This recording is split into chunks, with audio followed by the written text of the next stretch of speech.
So ionization constant of acids and bases.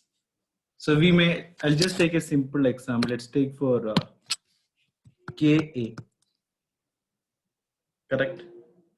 So Ka is called a dissociation constant of acids. If I take Kb, then it's a dissociation constant of base.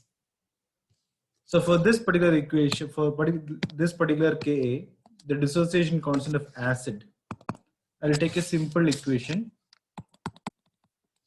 CH3COOH in equilibrium will give what? Acid is a proton, so acid will give H plus ions, correct? CH3CO minus plus H plus.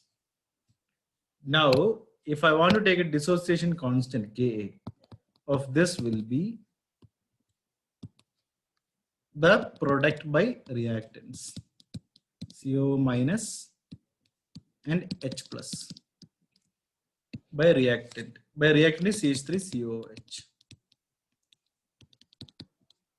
So similarly, if I want to take a base here, so for a base, so what I'm applying here, how do I get this equation? By applying law of mass action. I get this particular equation. Suppose let me take for Kb, dissociation constant of base. So for this, I will take ammonium hydroxide, NH4OH. So very simple equation, NH4 plus OH minus. Now if I want to write Kb for this, Kb is equal to NH4 plus and OH minus. That is product by reactant. That's it. So just to introduce that term Ka and Kb, that's all. Okay. So I'll tell you why I am telling this. Because in the coming terms, we will be using Ka and Kb too much. That's the reason. Common ion effect.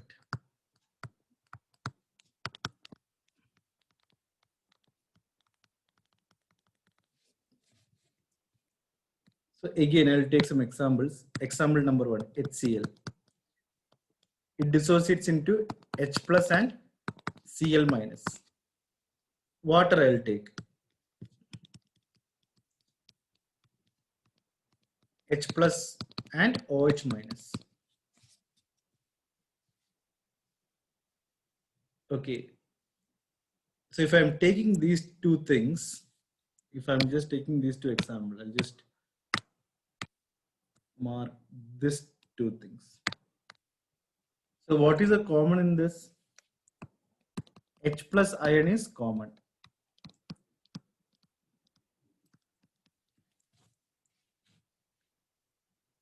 Correct?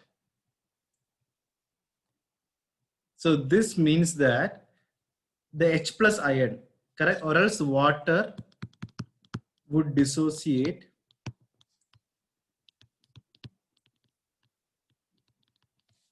less in presence of HCl.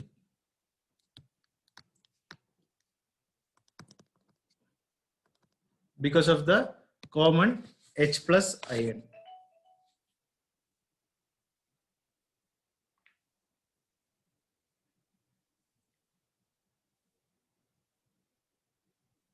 Now if I were to take the buffer solution.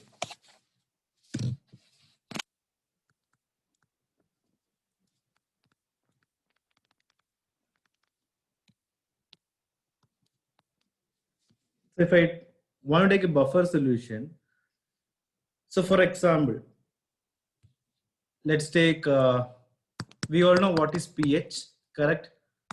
To detect whether it is acid, base or neutral, pH paper or whatever it is, the litmus test we are all studied in the lower class. So buffer solution, I'll tell you. So what is the purpose of this buffer solution? The main purpose of this is, suppose if I'm adding small amount of ions, Okay, which is either acid or base, either H plus ions or OH minus.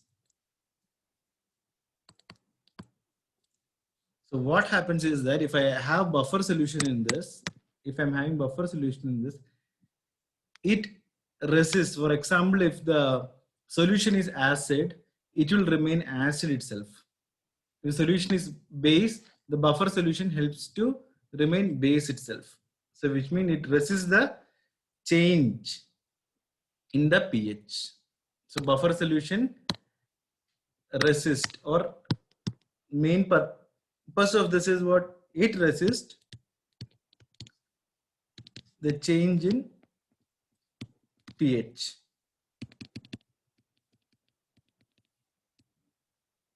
Correct? When such a change is caused by when? By adding small amount of acid or base. So it resists the change in pH. So this is the important thing here. I will again highlight this thing, which is important here. Resist the change in pH. This is the important thing. The pH thing is important here. By adding, so when small amount of acid and base is added to that particular solution, it resists the change. So that is the meaning of buffer solution thing.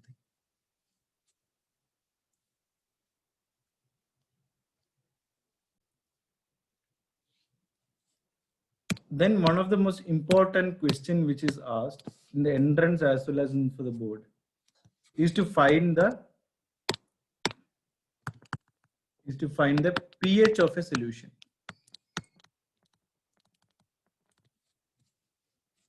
Okay, so a simple thing is there. So all the pH,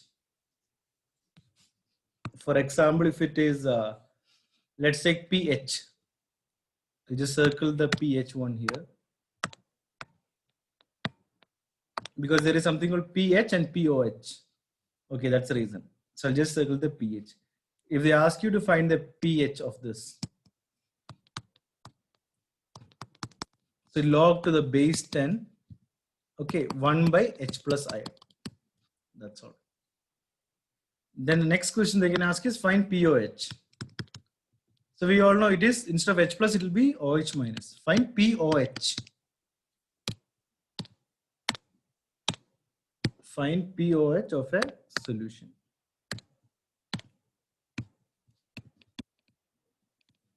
So same thing, pOH I should put, and instead of H plus, I should put what? OH minus, that's it.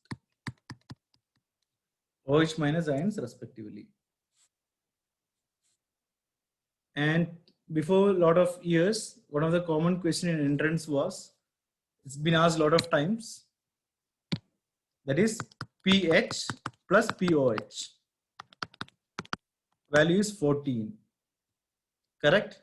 So this is equal to what? pH plus pOH is equal to 14, which means I'll tell you what is the importance of this. The importance of this is if pH is equal to pOH is equal to 7, solution is neutral. Neutral solution. If pH is greater than 7, we all know it is basic. Less than 7, acidic.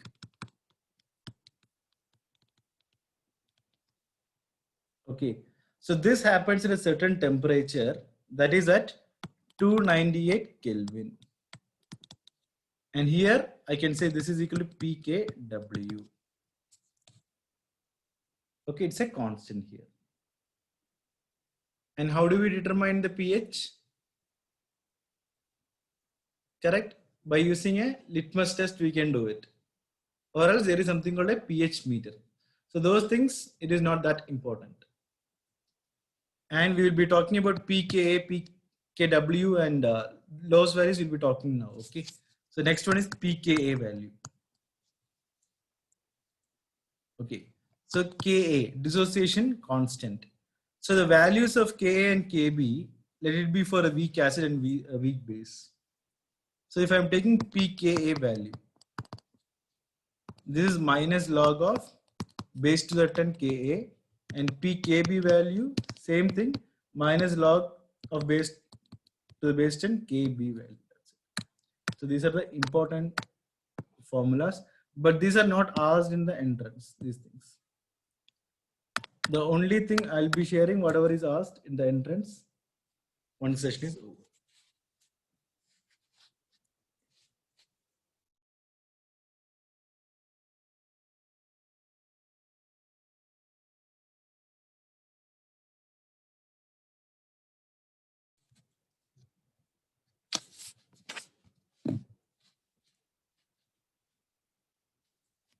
Solubility.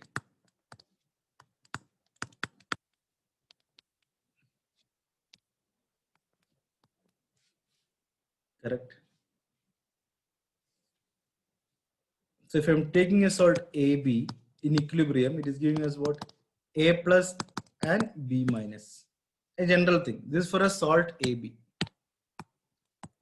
Just as an example thing. Okay. Then we got something called KSP. It is called solubility product constant. A plus and B minus. So if you ask me what is solubility, okay, so the amount of the salt that has made solution saturated per liter of solution is called the solubility of the salt. How much it can dissociate. Okay, and the next one, the last and the last one is ionic product.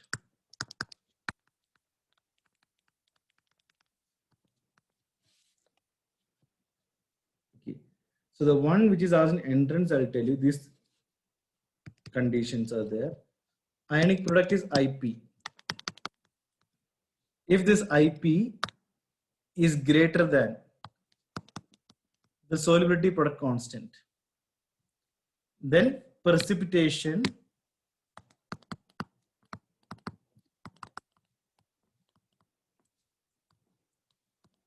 will take place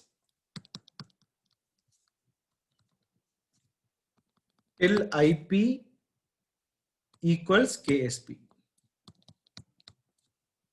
Suppose if this is less than KSP,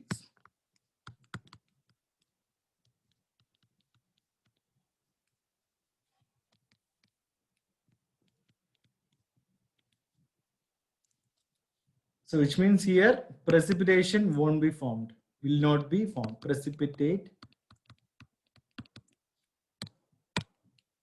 will not be formed.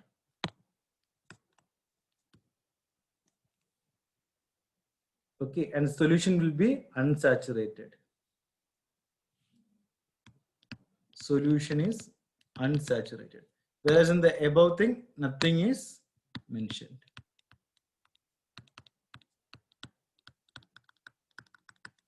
The last condition, if the ionic product equal to KSP. Okay, so same thing only, precipitate won't be formed, but the solution is saturated. Precipitate will not be formed, but solution is saturated.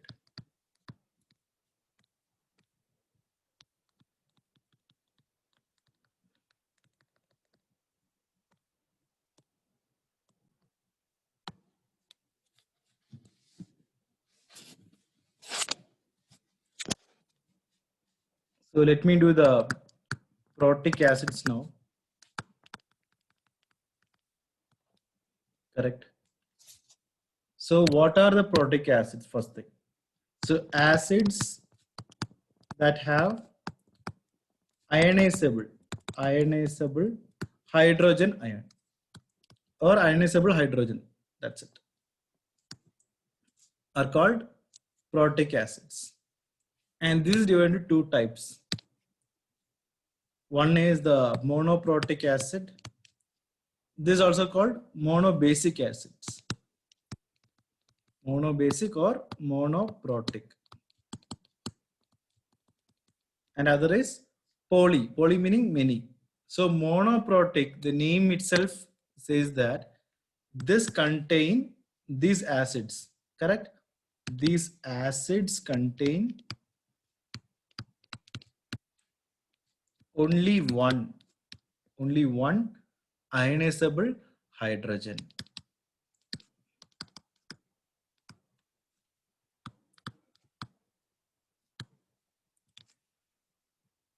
Or one ionizable hydrogen ion, H plus ion, that's it. And now coming to the next one is polyprotic or polybasic acids. So I'll just tell you the examples of this also, the monobasic thing. So we know HCl, if it is dissociating, we know H plus and Cl minus, correct? CH3COOH, acetic acid, nitric acid, HNO3. So these are simple, we get only one H plus ions. Whereas polyprotic, okay. So if I'm taking sulfuric acid, fine, H2SO4. If I'm taking sulfuric acid, it will give me what? H plus ion plus, what is it? H, one more H will be remaining, and I'll get HSO4 minus. So a general syntax where I have to remember for this is, for this particular thing. Okay, so it can be two forms in this. One is this H2X. Instead of SO4, I am putting it as what? X respectively. This will give me H plus HX minus. The other one is what? Same thing only. If I am putting HX minus, it will be H plus and X2 minus respectively.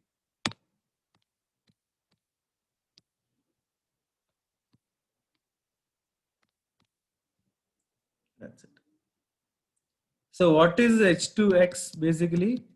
It is a dibasic acid. Dibasic acid. And this, so what is happening here? HX minus here. Again, this is dissociating. Okay, so what is happening in this actually? First thing is H2X is dissociating to this. Then this HX minus is dissociating to this. So which means it is a two-step process. This is what? A two-step process. This is not a single step, but a two-step process respectively. So we are getting here, I'll round it, one H plus and two H plus ions in this. So it can produce more than one. So it's not two, it can be three also, correct? So what is the polyprotic or polybasic thing? So on dissociation, correct? They can produce more than one hydrogen ion. On dissociation, they can produce more than one.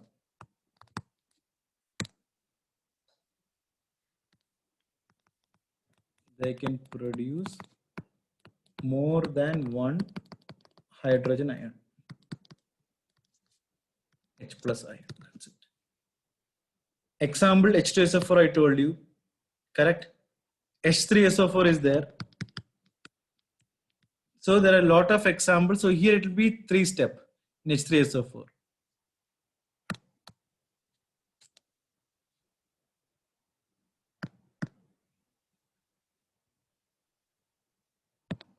So it's a two-step dissociation method for this particular thing. But there are many things and many factors which can affect a lot of things. Okay. So so now let's learn about, since I said about this, factors affecting acid strength.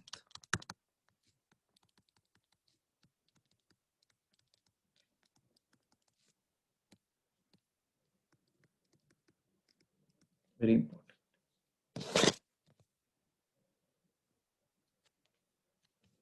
So I'll take a simple example for this. Let's take the group 17, fluorine, chlorine, bromine, and iodine. Okay, so we know that In the same group, the size increases down the group, right? The size increases down the group.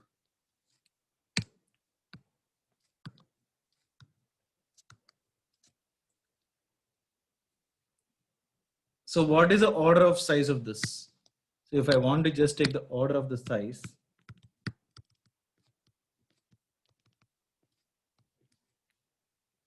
so clearly fluorine less than chlorine less than bromine less than iodine.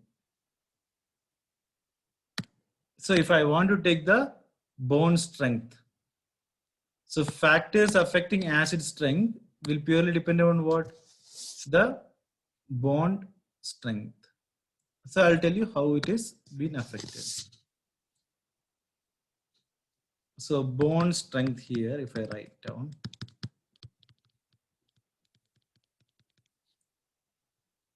HF greater than HCl greater than HBr greater than HI. These are all single bonds are there in between, okay? Everything in between single bonds are there. So this is the bond strength order. But if I take the strength of the acid, the acidic order of this, if I take the strength of the acidic order of this,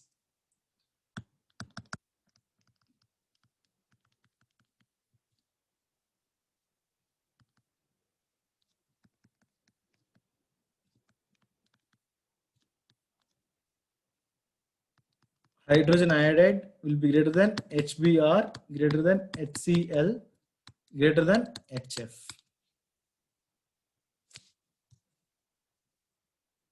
So I'll tell you a very simple example. If I'm taking one thing like, let's take CH4, methane, then ammonia, water, and I'll take HF, hydrogen fluoride. Correct?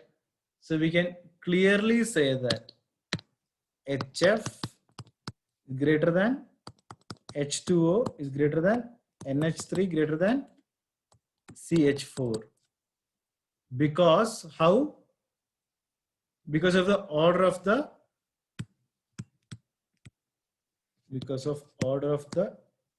electronegativities.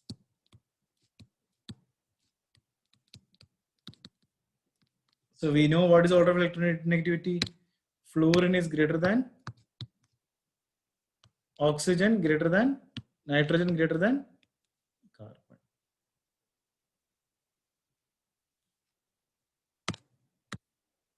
So which means in entrance or any one marker thing, fine, we have to interrelate lot of stuffs. Okay, we have to interrelate. So this may be in periodic table chapter. Which one? This particular thing, like order of electronegativity thing. Fine. So we are just want to interrelate each and everything, and then we have to go forward and learn.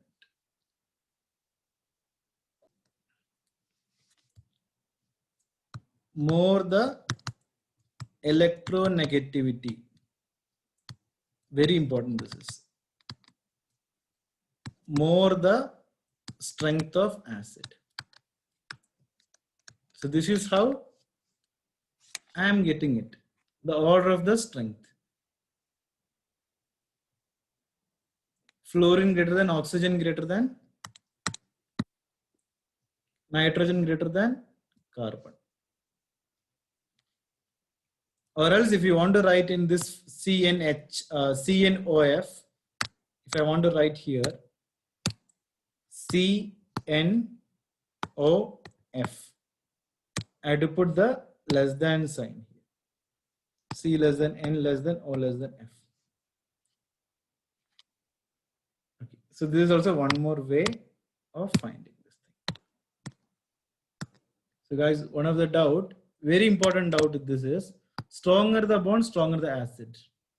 If the bond is stronger, correct, we have to give lot of energy to get what? The H plus ions. correct? Fine. So to produce more H plus ions, it's very difficult. So this will be what we'll get, not the stronger acid, we will get what? Stronger the bond will give us weak acids here. Not strong acid, it is weak acid. So weaker the bond,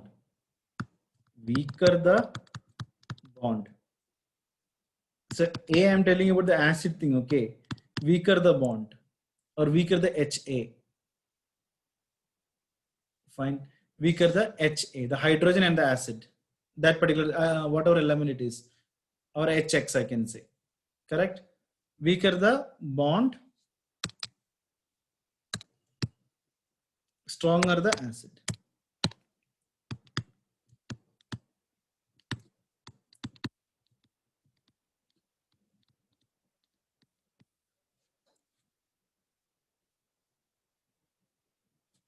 Fine.